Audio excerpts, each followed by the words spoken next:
Olá, gente querida! No programa anterior nós falamos sobre o tema Quando a mente adoece o corpo. E o assunto rendeu tanto que nós vamos continuar falando sobre esse tema aqui junto com a Cristine Tim Lima, que é psicóloga. Obrigada por aceitar continuar com a gente aí falando sobre esse tema. Eu que agradeço. Muito legal. E a Silmari Carvalho. Isso mesmo, Silmari Carvalho. E eu, Aline Koller. E vamos continuar falando então sobre esse assunto. E se você não acompanhou o nosso primeiro programa falando sobre esse assunto, você pode olhar lá no YouTube, Entre Elas e Deus, dá uma olhadinha em tudo que a gente conversou e aí a gente vai retomar o tema agora. Muito interessante. A Tini estava nos falando justamente sobre as doenças psicossomáticas. Né, Tini? Sim. Acontece muito, tanto com crianças até com adultos, todas as idades. Todas as idades, todas as idades. Com crianças também é bastante comum, né? Aquela história de o pai e a mãe trazerem a criança com um sintoma e muitas vezes ela até está manifestando algo que é dos pais. Né? Deixa eu só te perguntar uma coisa. Mas a partir de que idade, com quantos anos a gente consegue observar isso na criança, assim? Tem uma certa idade? Não, a partir do momento que eles começam a falar, ou tem casos assim muito pequenos? Muito pequenos também. Não tem idade. É do zero, é infinito. É incrível como qualquer bebê, até mesmo recém-nascido, pode manifestar algo do ambiente, principalmente da mãe, né? Algum mal-estar. Tanto é que em casos de depressão pós-parto, o bebê também pode ter sintomas. Olha só. Sim, porque ele muitas vezes já sente essa angústia na mãe, né? Até através da amamentação, do toque, ele percebe que tem algo ali de uma ansiedade, de uma angústia muito grande. Ele pode ter um choro intermitente que demonstra que ele já está percebendo algo. Gente, que responsabilidade, né, dos pais. A gente nem imagina o quanto as nossas ações refletem nos pequenininhos. Sim, eles são uma esponja, né? Eu costumo dizer, eles absorvem tudo que está no ambiente, eles sentem, né? E eles traduzem isso via corpo, até porque ainda não tem muitas vezes a fala, né? Ainda nem verbalizam o que eles estão sentindo. Então, pode ter algum sintoma ali. E agora, falando disso, eu lembrei até da minha filhinha, quando pequenininha, antes de 1 aninho, ela teve alguns episódios, assim, de psicossomatização, quando o meu marido viajava. Na segunda-feira, ele saía para o trabalho e ela sentia falta dele, mas sem poder falar daquilo, sem poder entender muitas vezes o que estava acontecendo, e talvez até pela minha ansiedade de estar ali sozinha com as crianças na semana, ela fazia febre e infecção de ouvido, de garganta, muito frequente. E a gente começou a observar, olha só, né, uma hora viaja, ela fica doente. Que interessante isso, né? E aí a gente começou a ver que tinha algo de sintoma que tem a ver com a nossa rotina, com a nossa conduta, né, o nosso comportamento. E aí, claro, a gente foi trabalhando isso também em nós, né, porque o bebê só está sendo reflexo, né. Você falou disso, casos, né, acabei lembrando. O Júnior teve uma época, né, que saiu fazer atividade física à noite, ele ia jogar badminton, isso a gente morava em São Paulo. A Silvia devia ter o quê, uns 5 anos, mais ou menos. E o comportamento dela, ela não ficou doente, mas ela começou a ficar agressiva. Também? De querer brigar, bater boca. Uma coisa que ela nunca teve, né? Esse tipo de reação. E aí a gente parou para pensar, realmente, a partir do momento que ele começou a sair 3 vezes por semana à noite para jogar, para praticar o esporte. Claro. Ela mudou. E aí ele diminuiu a carga horária. Parece que é aquela coisa assim do tirou com a mão, né? Ela voltou a ser a criança que era antes. Pois é, como fazer nesses casos? Aí, claro, diminuiu a carga horária, mas tem pais que às vezes acabam até abrindo mão de fazer o que fazem e aí... não tem como, né? No caso, como meu marido precisava trabalhar, precisava viajar, eu também, né? Precisava trabalhar, ela já estava entrando na escolinha. Teve um período ali que foi complicadinho, sim, porque a criança ainda não entende tão exatamente a questão do tempo, do espaço, né? É uma fasezinha onde ela manifesta tudo muito mais via corpo, né? Mas a gente foi trabalhando entre nós, com ela, a questão de o tempo que ela fica sozinha, o tempo que a gente volta, que a criança tem a necessidade de entender essa rotina, né? Que vai haver um retorno dos pais. Essa segurança de saber, né, o que vai acontecer. E logo a gente percebeu que sim, tinha a ver com essa saída do pai para trabalhar, né? A ausência dele, que deixava ela vulnerável, insegura, muito insegura, talvez com medo mesmo, né? E aos poucos a gente conseguiu sanar, né, essa, digamos, psicossomatização dela, né? Mas é importante a gente se dar conta, porque senão, claro, vai agravando e vai se transformando em algo mesmo muito mais sério, talvez uma infecção, né, bacteriana, que daqui a pouco só com muito antibiótico para solucionar, né? Pois é, e a Cristine estava falando com a gente no programa de rádio, Entre Elas e Deus, que nós temos na Rádio Cristo para Todos. Inclusive, se você quiser ouvir, é nosso convidado, sempre às terças-feiras, às 2h da tarde, cristoparatodos.com.br. E também, se você quiser ouvir no podcast, tem o programa na íntegra. E um dos assuntos, dos casos que a Cristine trouxe para nós, até queria pedir que você compartilhasse por aqui também. Sim. Daquele menininho de 7 anos que acabou demonstrando um problema que era de toda a família. Exatamente. Ele foi encaminhado para nós por um neuropediatra, que já estava também recebendo ele de outros encaminhamentos e ninguém sabia exatamente o que acontecia com esse menino, porque ele fazia uma dermatite de contato bem intensa todos os meses e ele já tinha passado por umas 8 internações recorrentes, né, por causa dessa mesma dermatite que causava feridas no corpo, né, e um sintoma muito sério. Os médicos não acharam nada muito significativo em termos de exames e disseram que, de fato, haveria que fazer uma pesquisa ali psicológica para ver o que tinha por trás. E essa criança, com o tempo, a gente foi trabalhando as entrevistas com os pais e fazendo a consulta terapêutica, né, lúdica com a criança. Sim. E eu fui percebendo que tinha uma questão dos pais ali presente no adoecimento dele, né? Que o pai também viajava, o pai saía, ficava quase todo mês fora, caminhoneiro. E, portanto, quando ele retornava, ele tinha só 4, 5 dias em casa e eles estavam com problema no casamento. E a mãe, provavelmente bastante ansiosa com isso, demandava bastante para essa criança, que acabava tomando para ela a angústia, né? E ela era da mãe. Que era da mãe, né? E fazia sintoma. E a gente começou a notar que à medida que o pai chegava e ia falar algo sobre a separação e tal, como ele relatou nas sessões, né? A criança adoecia. É inconsciente, lógico, né? As crianças não escolhem adoecer, mas é como se ela assumisse, digamos, a responsabilidade, né, de lidar com aquela angústia que está ali no ambiente, né? Que é de alguém, de algum adulto. E com o tempo a gente foi solucionando e vendo que, de fato, ele estava sentindo muito a angústia da mãe, até por dormir com ela. Ela pedia para ele dormir junto quando ela estava mais angustiada.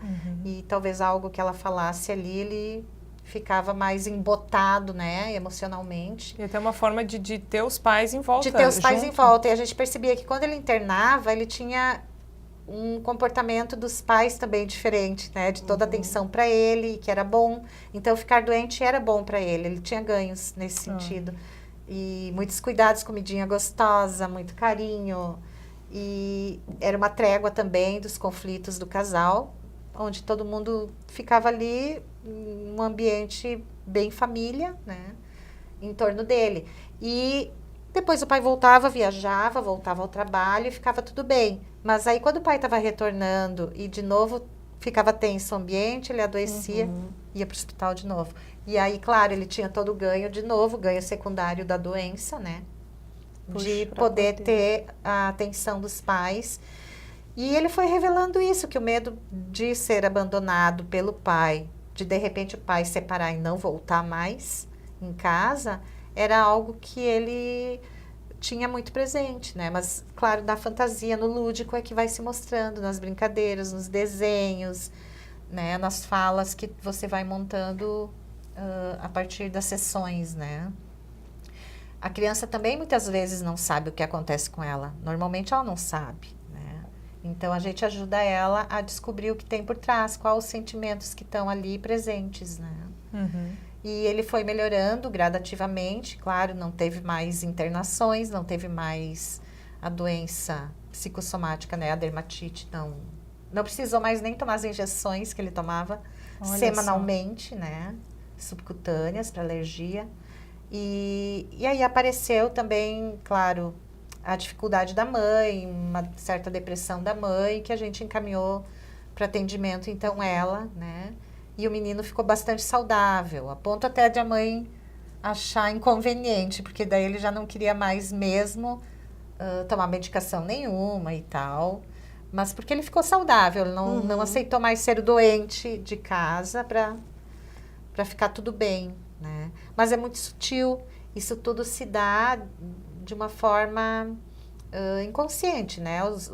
Todos os membros da família estão envolvidos, mas dificilmente alguém percebe, né, que a criança está Porque eu acho que vira quase uma rotina, sim. né? Sim. É aquela coisa de sempre ser assim e você não percebe o quanto isso está fazendo mal, né? Exato, exatamente. Mas eu acho que também a gente tem que cuidar disso, né? De como a gente, nós pais, né? Como nós influenciamos isso, né? Do que a gente transmite para os filhos, né? É, o que fica muitas vezes reprimido também, né? Que eles percebem. E eu acho que isso também é uma questão para nós cristãos pensarmos. Claro, nem tudo a gente pode dizer para criança, não deve. Pois né? é, isso que é o Até detalhe, porque saber. a gente não sabe, não existe receita de como Não você ser existe, pai e mãe, né? Não infelizmente. tem manual de instruções. Não. E somos imperfeitos, né? Por causa do Exatamente. pecado, acabamos cometendo erros, inclusive na criação dos filhos, né? Muitos erros. Felizmente, eles têm bastante, as crianças em geral, vêm com defesas boas, né? A gente pode errar bastante, não tem problema. Deus protege Deus eles, protege manda os também. anjos. E principalmente Deus nos dá também aquele cliquezinho, aquela intuiçãozinha de mãe, de pai, que diz, acho que algo não vai bem, né? Eu acho que o cristão mais atento, mais amoroso, consegue lá pelas tantas se dar conta de algo que pode estar atrapalhando ali, incomodando, causando sofrimento, né, na criança. Mas claro que não tem como evitar sempre, né? A gente às vezes vai ter problemas, todos temos, né? E quando dá esse cliquezinho, né? Eu acho que todo mundo deveria ter o seu psicólogo, sua psicóloga para poder externar seus problemas ou externar as coisas da vida e ajudar. Ter uma outra pessoa, né, conversando com a gente e ajudando a seguir o rumo. E você estava conversando que existe um grupo de psicólogos cristãos que eu acho muito bacana também, se a pessoa quer esse direcionamento mais voltado mesmo para as coisas do alto, né? Porque Deus nos dá, a gente falou de manual de instruções, muitas instruções estão na Bíblia, mas às vezes as pessoas acabam indo por outros caminhos. E tendo um psicólogo cristão, eu acho que faz toda a diferença. Claro, com certeza. A gente tem o cppc.org.br, que é um grupo, né, de colegas cristãos. É o Corpo de Psicólogos e Psiquiatras Cristãos, que atua em todo o Brasil. E daí, claro, no site do CPPC, você tem como ver lá na sua região, na sua cidade, quem seria associado, né? Que normalmente é da Igreja Luterana, Metodista, Batista, mas são todos psicólogos e psiquiatras cristãos. Muito bem. E tem artigos também, né, no site, é bacana o pessoal poder olhar, ver, sempre tem alguma coisa bacana lá pra gente ler. Ótimo, muito bem. E sempre lembrar que Deus nos aceita do jeito que a gente é, com os nossos problemas, com as nossas dificuldades, e isso é o mais importante. Obrigada, Cristine, pela sua participação. Eu que agradeço, a gente prazer. Ficou muito feliz e ela vai voltar outras vezes, né? Precisa. Obrigada. Isso aí. E hoje nós encerramos o nosso programa com a mensagem que sempre é trazida pela nossa querida Tânia Koperek, e ela vai encerrar com vocês, então, trazendo uma mensagem especial. De bem com a vida, esperando em Deus. Em um dia escuro e chuvoso, é difícil ver muito além de onde se está. Às vezes, É como nos sentimos em nossa vida quando alguns sonhos são adiados e estamos carregados de tristezas, de incertezas sobre o que nos espera à frente. Dispomos de várias histórias bíblicas de mulheres que, em vez de questionar a vontade divina, oraram sem cessar e foram atendidas no tempo de Deus. Seus exemplos de fé e oração devem nos inspirar a confiar nossos anseios e desejos a Deus, certas de que Ele provê o que é melhor para todas nós no tempo certo. Ao nos sentir tristes ou frustrados, lembremo-nos das palavras de Davi: confie no Senhor, tenha fé e coragem, confie em Deus, o Senhor. Está lá escrito no Salmo 27, versículo 14. A nossa esperança na promessa da salvação em Jesus Cristo deve ser mais importante do que qualquer realização neste mundo. Esta não falhará, pois Deus é fiel e cumpre tudo o que nos promete. Algo sensacional nos espera nos céus. Quando estivermos passando por momentos difíceis, coloquemos nossas dúvidas nas mãos de Deus e deixemos que Ele guie nossos passos e controle nossa vida.